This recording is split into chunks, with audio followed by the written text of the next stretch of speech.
খরচ দিতে রাজি হয় না। তবে তাতেও খুব একটা ফারাক পড়ে না, কারণ তাদের বাবা এখনো শক্তভাবে তাদের পরিবারটাকে ধরে রেখেছে। অর্থাৎ বাবা কিন্তু কৃষিকাজ করে তাদের পরিবারটা খুব সুন্দরভাবে চালিয়ে নিচ্ছিল। তবে বলে রাখা ভালো, হাতের 5টা আঙুল যেমন এক হয় না, পরিবারের প্রত্যেকটা সন্তানের মন মানসিকতাও কিন্তু এক হয় না। কিছুদিন পর বড় ভাই পুরোপুরি আলাদা হয়ে যায়, তার বউকে নিয়ে নতুন করে সংসার তৈরি করে। এমনকি একটা পর্যায়ে যে বড় ভাই তার পরিবারকে অস্বীকার করে দেয়, অর্থাৎ একটা টাকাও আর পরিবারে দিত না, সমস্ত টাকা সে নিজের সংসারেই খরচ করত। 4 জনের পরিবারটা ভেঙে যে এখন 3 জনের পরিবার হয়ে গেল, বাবা মা আর তাদের ছোট সন্তান। এখন পুরো পরিবারের দায়িত্বটা বাবার উপরে পড়ায়। দিনরাত 24টা ঘন্টা হাড় ভাঙা খাটুনি করা শুরু করে দেয় তাদের বৃদ্ধ বাবা। এদিকে তাদের ছোট সন্তান সবটা কাছ থেকে দেখে অনেক কষ্ট পেত, তারপরেও তার করার কিছুই ছিল না, তাকে পড়াশোনাটা চালিয়ে যেতেই হবে, কারণ বাবা মার একমাত্র স্বপ্ন তাকে পড়াশোনা করে মানুষের মতো মানুষ হতে হবে। এদিকে বলে রাখা ভালো, পড়াশোনার পাশাপাশি কিন্তু সে ফ্রি ফায়ার গেমটা অনেক ভালো মতো খেলা শিখে গিয়েছিল। তার 3 জিবি র্যামের ফোন একটু ল্যাগ দিলেও মোটামুটি ভালোই খেলা যেত স্মুথ গ্রাফিক্সে।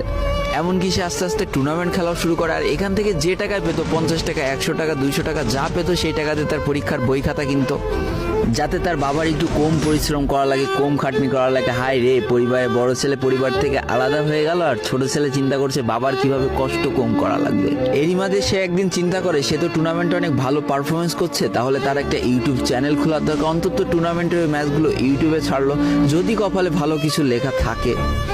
এমনই একদিন তার একটা টুর্নামেন্ট চলছিল, সে বারান্দায় বসে বসে টুর্নামেন্টটা খেলছিল, আর ঠিক সেই সময় তার বাবা হাড় ভাঙা খাটুনি করে মাঠ থেকে কেবলই বাসায় ঢুকছিল।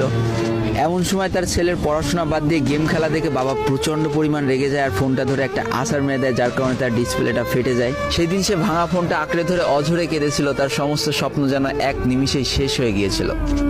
তারপরে সে স্কুলে যাওয়ার জন্য যে টাকা পেত, সেই টাকাগুলো জমিয়ে জমে একটা সময় তার ফোনের ডিসপ্লেটা ঠিক করে, আর ডিসপ্লে ঠিক করতে 1500 টাকা লেগেছিল, আর সময় লেগেছিল প্রায় 4.5 মাস। আর এই 4.5 মাসে সেই ইউটিউব চ্যানেলে যে জিমেলটা ছিল, সেই জিমেলটাও সে ভুলে যায়, অর্থাৎ তার ইউটিউব চ্যানেলটাও নষ্ট হয়ে যায়। কিন্তু পরিবারের ছোট সন্তানরা একটু ঘাটতারা হয়, কোনোভাবে কোনো কিছুতে হার মানতে রাজি হয় না, যেমন আমি। তাই সে আবারও ফ্রি ফায়ার খেলা শুরু করে, আবারও নতুন করে ইউটিউব চ্যানেল খোলা শুরু করে। সবকিছু মোটামুটি ঠিকই চলছিল, পড়াশোনা সে আগের মতোই চলতেছে, এইদিকে টুর্নামেন্টও চলতেছে, এইদিকে ইউটিউবে আস্তে আস্তে তার সাবস্ক্রাইবারও বাড়া শুরু করে, একটা দুইটা এমন করতে করতে। কিন্তু হঠাৎ করে তাদের পরিবারটা জীবনের সব থেকে বড় একটা ধাক্কা খায়। যেহেতু তাদের বাবা কৃষিকাজ করে তাদের পরিবার চালাতে হিমশিম খাচ্ছিল, পরিবারের এত প্রেশার, 24 ঘন্টা হাড় ভাঙা খাটুনি করতে করতে একটা দিন হঠাৎ করে উনি প্যারালাইসিস হয়ে যায়। তার ডান পাশের হাত এবং পা পড়ে যায়, যার কারণে সে একেবারে অক্ষম হয়ে পড়ে। আর এটাই ছিল তাদের পরিবারের সব থেকে বড় কালো অধ্যায়।